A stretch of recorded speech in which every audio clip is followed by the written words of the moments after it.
আমরা দল মত জাতি ধর্ম নির্বিশেষে একটা ইনসাফের বাংলাদেশ গড়ে তুলি, একটা মানবিক বাংলাদেশ গড়ে তুলি। চাঁদাবাজ, লুণ্ঠনকারী, দখলকারী তাদেরকে জানিয়ে দেই তোমাদেরকে আর বাংলাদেশ কবুল করবে না। ফেসিবাদ বিদায় হয়েছে, এই দেশে আর ফেসিবাদী হয়ে কেউ মাথা তুলতে পারবে না।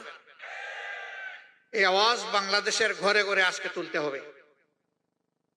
জাতিকে ঐক্যবদ্ধ হয়ে সামনে আগাতে হবে। আল্লাহ তাআলা একটা ঐক্যবদ্ধ জাতির মাধ্যমে নূতন কাঙ্ক্ষিত বাংলাদেশ, সাম্যের বাংলাদেশ, মানবিক বাংলাদেশ আমাদেরকে দান করুন। অসংখ্য আলিম উলামা, হুফাজ, আইতাম তাদেরকে এই দেশে খুন করা হয়েছে, গুম করা হয়েছে, পঙ্গু করা হয়েছে, কারাবন্দী করা হয়েছে। তাদের চোখের পানি আর শহীদদের গায়ের রক্তের ফুটা আল্লাহ যেন কবুল করেন।